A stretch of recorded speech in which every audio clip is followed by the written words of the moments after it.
when it comes to masculinity, sharing those emotions and being emotional, and the more money you had, the more respect you had. The more respect you had, the more feared you would be.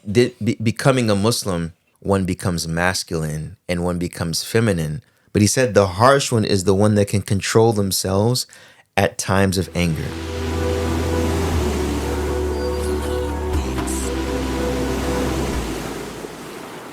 Assalamu alaikum wa rahmatullahi wa barakatuh. I hope you guys are having a blessed and lovely day.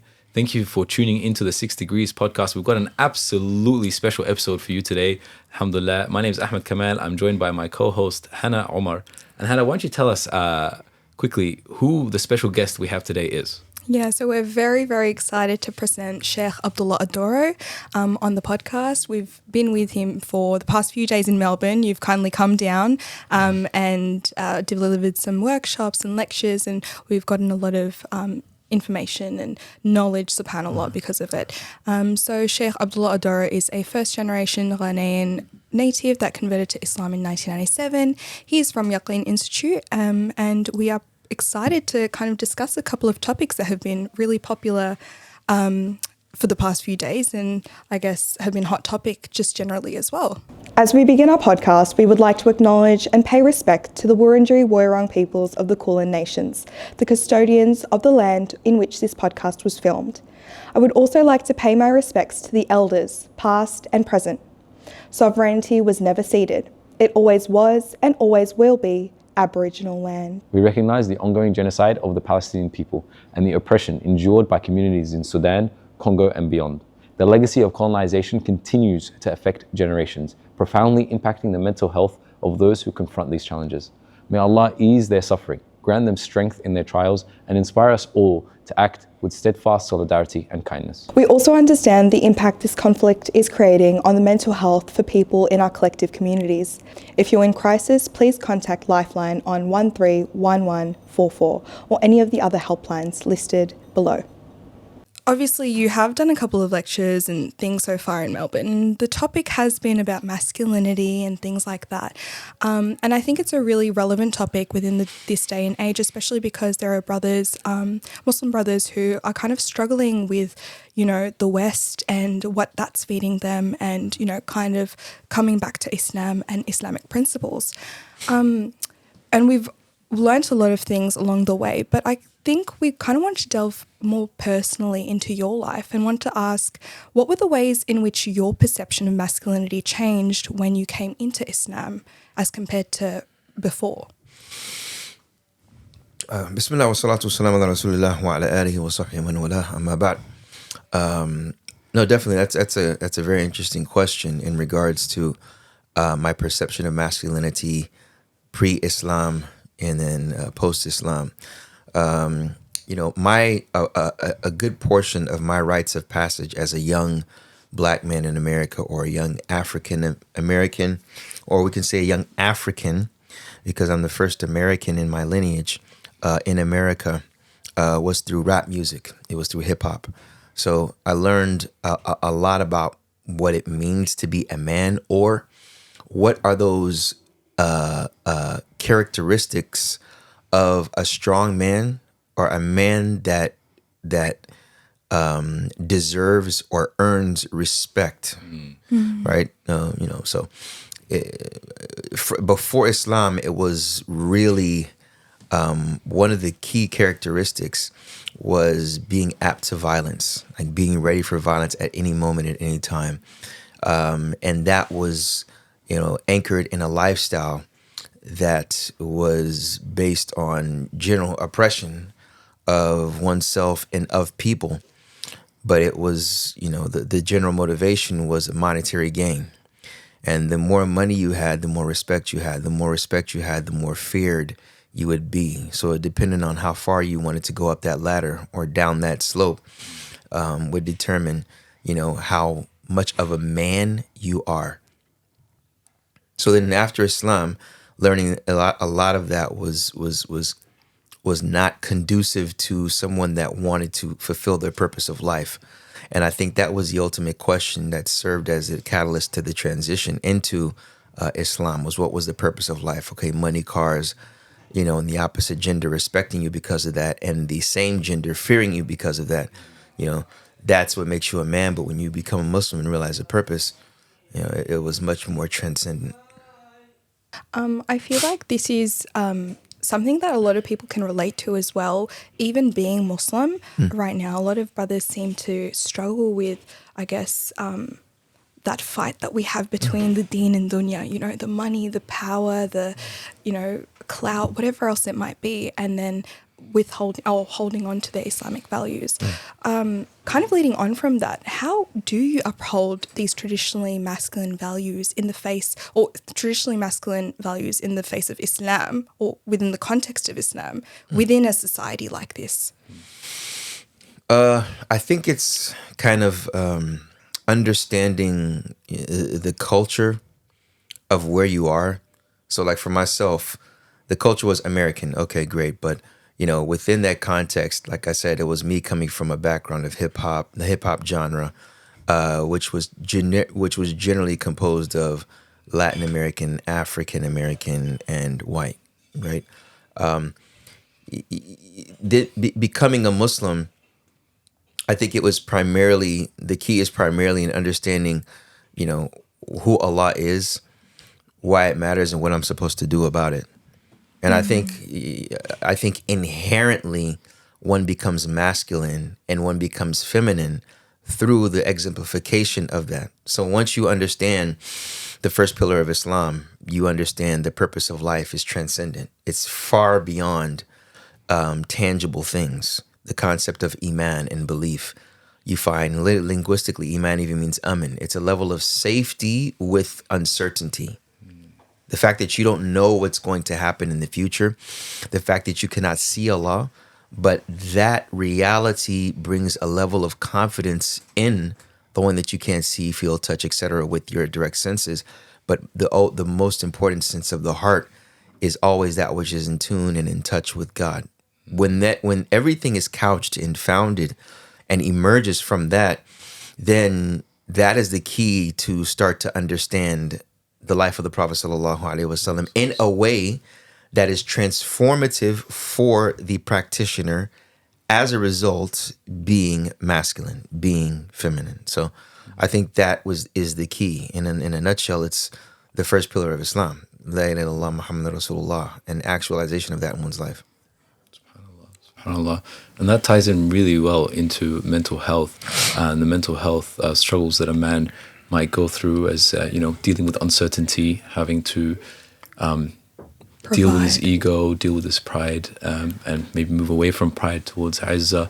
What would your perspective be on this, and how it has changed possibly from before Islam and then afterwards?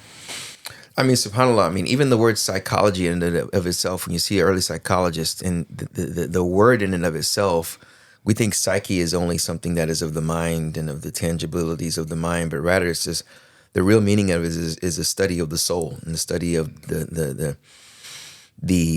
metaphysical, if you will. So when looking at Islam and psychology, unfortunately, we as Muslims may look at it from a contemporary lens or a contemporary, let's say, foundation, which deals with issues of the mind, and that psychological makeup, psychiatric makeup can affect you physically, and thus have an effect on your spiritual realm. But really, in actuality, it starts from the spiritual realm. It starts with the heart, and there is a connection with the mind. Now, some scholars have difference of opinion. Is the aql, the intellect, from the heart or in the mind? And then when we talk about the heart, is it the physical, the actual, brain, the heart tissue, or the brain matter?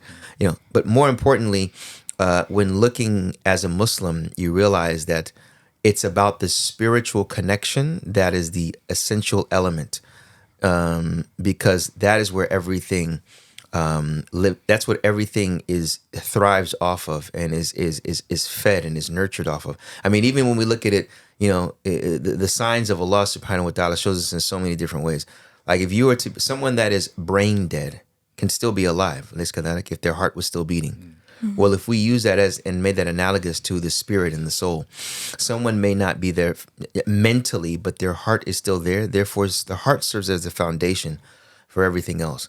So once one is in tune with their heart and makes it a point and takes it into high importance in regard to condition, cleanse, nurture the heart, that's where one can be, starts their psychological health journey, if you will. Absolutely, absolutely. And just from seeing your work on social media, you seem to approach this from a very physical standpoint through physicality. Probably we can tie the Beast program into that. What do you think the role the physical exertion has on the mental side? Yeah. I mean, it has a direct role. I mean, subhanAllah, the human being is so complex, especially when you look at the nervous system in connection to the muscular system and skeletal system. It's all harmonious. One affects the other. Sometimes we divorce one from the other and think that they work independently without any effect or, dare I say, cooperation in lieu of the other. But that's not the case. I mean, subhanAllah. I mean, you have a nerve that connects from your brain to your nerves that connect from your brain to every part of your body. Like literally, if I was to touch hot water or, pinch myself now, or someone was to pinch me, a nerve, it races up my nerves. So muscles are connected to nerves. And then also those nerves are connected to the brain. I mean, it's founded in in the brain. So it will have some connection that is metaphysical as well. So when we look at exercise, studies show exercise is that which can rejuvenate the mind, and some even say recycle the brain, coupled with sleep. When one flexes their muscles, there's one called mycotins, and it's what they call the hope molecule, and that hope molecule can only be found when one contracts a muscle. So whenever there's muscle contraction, whenever there's movement, whenever there's sweating, the sweating is a form of releasing of toxins. All of that does something to the physical. But to say that physical has no connection with the mental, with the psychological, this is where it's problematic in divorcing the two. And it's important to know that they're all inclusive. The more one does, exercise, without a doubt, it can help them mentally as well, psychologically. Absolutely. And I think that brings up a great point. Obviously, endorphins are released, like the other hormones that you've mentioned are released as well. And there's such a strong relationship between exercise and mental health. But I think sometimes we struggle with the concept of vulnerability and like the more traditional ideas of mental health, at least promoted to us by Western psychology and things like that, like talking, and even the idea of, men crying. They say boys don't cry or men don't cry. I guess, how do you come to this statement about men not crying? Is this something that you uphold or you feel like you relate to? I mean, I think it's the first thing, sometimes we start on the second lap when we need to start at the start line as Muslims in regards to even words that we may be using, because words have implications and connotations and they have a history. So when we use, for instance, when we say, I was somewhere earlier and saying, what was it? I think it was humble masculinity when I was talking about Umar bin al-Khattab as he's humbly masculine. We don't need to say humbly masculine. We just say masculine because humility is part of masculinity. So when we say masculinity, it encompasses all of that. But we understand that as Muslims because we have examples from the life of the Prophet Umar bin al-Khattab, So we don't need to say strength. We don't need to say emotional when we say masculine. That's part of being masculine, right? So when we look at crying, for example, and this is why fitness is so good as well, because there's been numerous times that while I'm working out, I think of things in my life and I cry while I'm doing a set, while I'm running, while I'm sweating, while I'm exhausting. I'm letting it all out. And I'm saying the name of Allah while I'm doing it. That's therapeutic. So by the time I'm done, I'm exhausted physically, but also I'm relieved mentally. Right. And that does a lot for me. And as a byproduct, when I look in the mirror in the next couple of weeks, it's going to be great. And that does something to my psychology as well. And that's why I like to get young guys, even older gentlemen, in the gym, because I think as Muslims, this is a component of their self-actualization and improvement that is lacking. Because when you eat too much, all this bacteria and all this, especially the gut flora within their midsections, it's 80% of bacteria is in your gut. So if you're not treating that well, if you're not cleansing it, if you're not doing things that help recycle a lot of these cells and what goes on in our bodies, then it's just going to be a lot of buildup, and then you'll reach a point to where things can come out like cancer, diverticulitis, a lot of sicknesses in the colon itself that have an effect on the body and on the mind and make us lethargic. So when looking at those things, emotion is connected to that. So when I have a beer belly and I feel that I can't run with my children, that's going to affect me emotionally to where I may be sad, and then it can lead to depression, and then it's going on a downward spiral. So no doubt about it, when it comes to masculinity, sharing those emotions and being emotional, we have to look at that term emotional and then see where that comes from, to where they say, okay, crying is not for men because it's a sign of emotion. Well, who says that? And that's the point that I want to get to. Who makes that claim? We as Muslims forget to look at who says that. Is it someone that follows our ultimate, is that anchored in our anchor, in the Sharia and the Deen? Because from the last time I checked, the Prophet ﷺ cried when Ibrahim was in his hands. The last time I checked, the Prophet ﷺ cried when he was in prayer. And the Prophet ﷺ is the Sigatul Muntaha. He is a sign of masculinity, the epitome of masculinity for mankind. So that's the example I take. The Prophet ﷺ, when he cried, the companion, Abdurrahman bin Auf, said, Hatta anti ya Rasulullah, even you? And this is real, because even the companions were like, even you? He said, Ya ibn Auf, innaha la rahmah. Ibn Auf, this is a mercy. Right? So this is a sign immediately of masculinity. Men can cry, they can express themselves and express their emotions, but how they do it can be contingent from culture to culture, etc. But the fact of crying as an expression of emotion, a man should not suppress masculinity. That's where the problem lies. And Allah knows best. SubhanAllah. That was very, very powerful. That was so powerful, yeah. Just sort of jumping on this,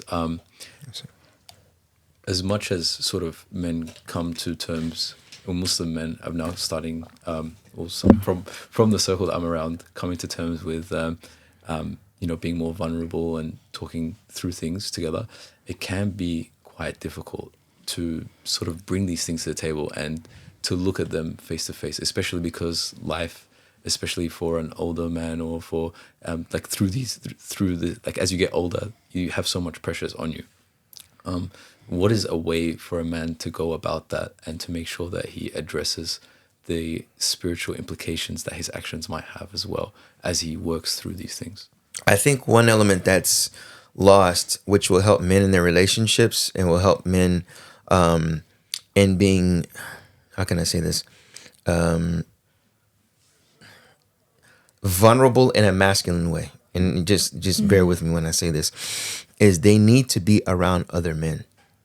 They need to be emotionally intelligent around other men. And that is a process, because some people may be introverted and may have been abused when they were young, which may be the cause of their introversion. Some may be naturally introverted and they've never expressed themselves to anyone. And it takes layers. With introverts, it's layers and layers and layers before they'll open up. And there's nothing wrong with that. It's the way that Allah has created them, right? So to answer that question, men need to be around other men and be willing to share and be willing to be vulnerable, right? To be emotionally intelligent, to express their fears, to express their problems, the stress, because no one understands a problem of a man like another man, and vice versa with women, the same thing. When a sister becomes Muslim, there's only so much a man can tell her, right? Because he doesn't live the female reality. And there's nothing wrong with that, right? And the woman doesn't live the male reality. There's nothing wrong with that. So I think one pillar that's missing is that men need to be around other men. Boys need to be around other men to understand rites of passage. And I think that is articulated by, being in the masjid together, fasting Mondays and Thursdays, breaking their fast together, going on quarterly, monthly retreats together, study groups together, reading the Quran after Fajr together, just hanging out together. But the youth and the men, not just the men. And they tell the young boys,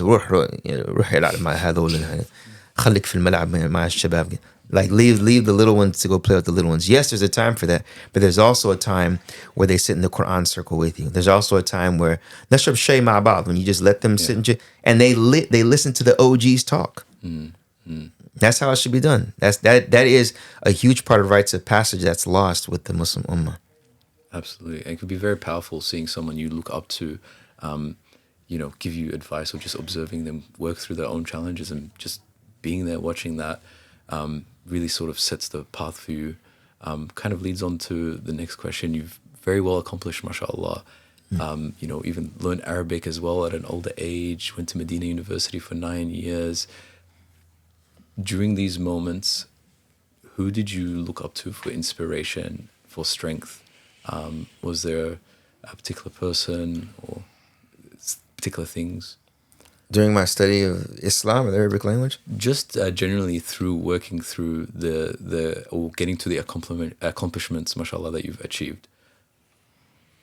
That's a good Unless they were really, really easy for you. The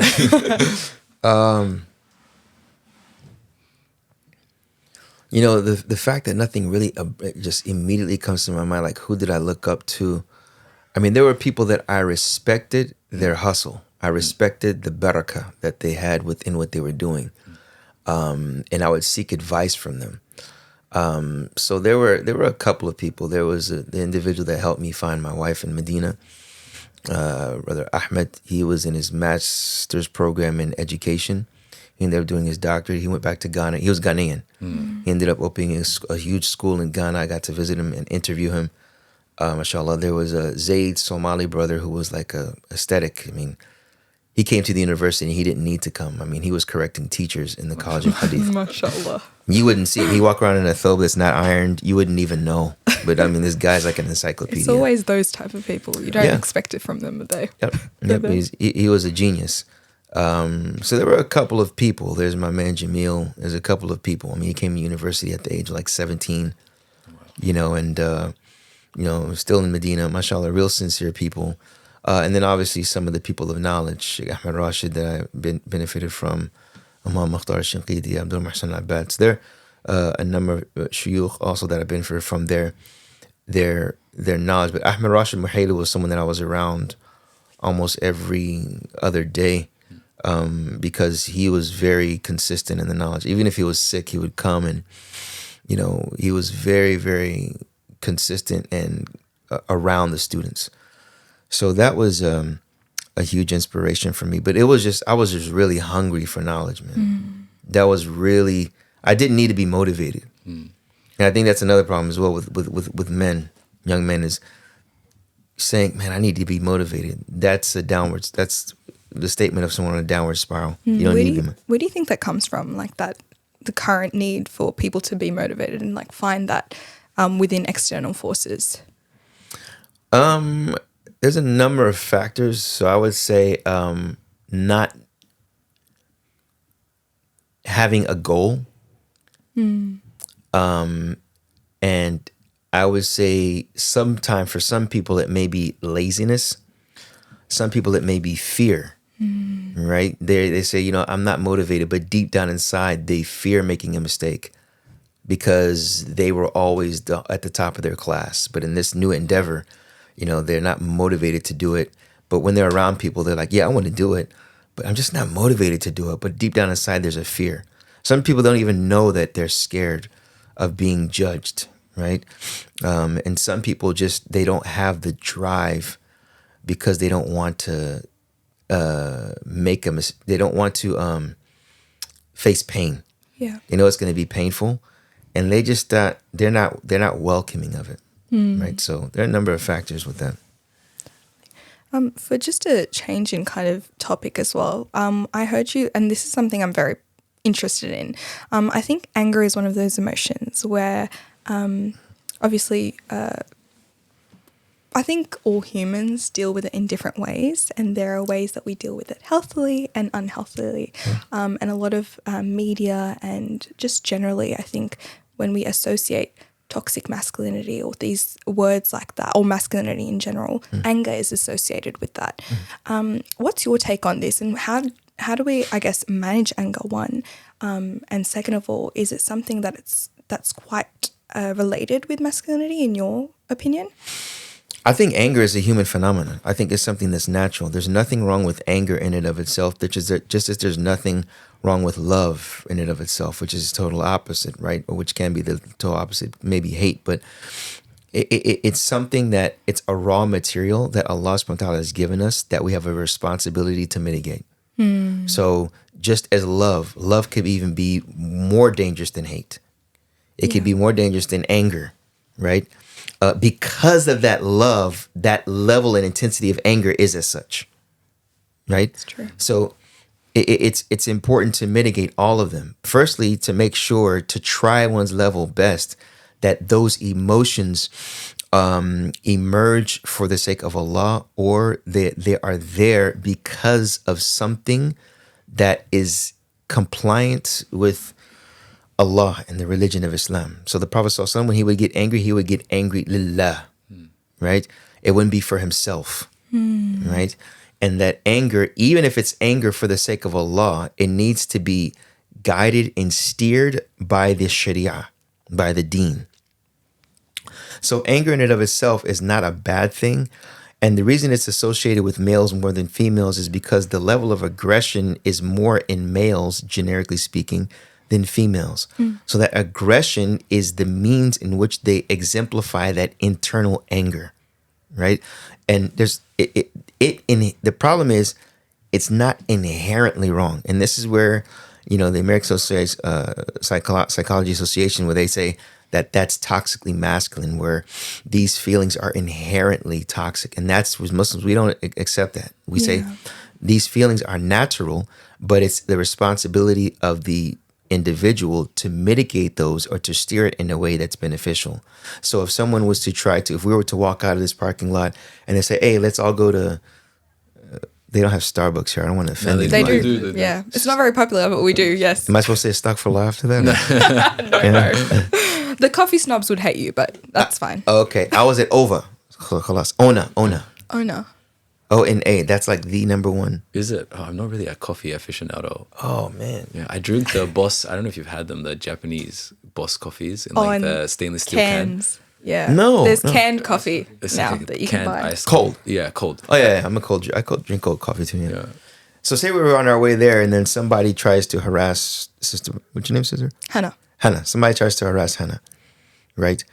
And I'm almost sure there has to be a level of anger or aggression or dislike of what is taking place in order to do something, right? You can't be a quote unquote nice guy at this moment. There has to be a level of aggression, especially if he's doing it and he's saying something about her, saying something about Islam. There's a level of aggression and anger that's needed. And that's natural in the male more than the female. Or rather, I say that characteristic is manifested in a different way with the male, which is needed for protection. So anger needs to be steered in the right way. The Prophet ﷺ, he said, لَيْسَ الشَّدِيدُ بِالسُّرْعَةِ إِنَّمَا الشَّدِيدُ الَّذِي يَمْلِكُ نَفْسَهُ عِنْدَ الْغَضَبِ. The Prophet ﷺ said, the harsh one is not the one that can wrestle. So he's already debunking a superficial masculine trait that we see in society and entertainment. But he said the harsh one is the one that can control themselves at times of anger. So here, the Prophet ﷺ talks about control, and he used yamlik, malik, and he's the one that can control and oversee and overpower that natural emotion that the Prophet ﷺ acknowledged. عند الغضب, not إذا غضب, عند الغضب, يعني when, which shows that it will take place. It's inevitable. It's exactly. Yeah. It's inevitable. So when it comes, control it. SubhanAllah. The means of controlling it, retreats, learning more about the Sunnah of the Prophet ﷺ, prayer, reaching out to Allah before anyone else, right? And this is what makes a person masculine. positively masculine, if you will, if we need to say that. Okay. Absolutely. I think I just want to reflect on one of the earlier points you made in relation to anger. The fact that, these emotions need to be in moderation. And subhanAllah, that's what Islam is about, moderation, right? So too much love, too much, anger, too much sadness even can take away your goal or your purpose towards the deen and Allah subhanahu wa ta'ala. So I think that was quite profound of you to say as well. Jazakallah khair for your time, Shaykh. Anytime. Really, really appreciate it. I think we've had a great conversation so far about masculinity, anger, what it looks like in this day and age in society. And, I'm keen to continue to follow you and, learn more from your teachings and, your journeys. So Jazakallah khair for being on with us today. Right. Assalamu alaikum. Alaikum salam wa barakatuh. Jazakallah khairan for listening to the podcast, and we hope you enjoyed this episode. To keep updated with the podcast and our other activities, follow us on Instagram @__6 degrees and our website at www.6degrees.org.au.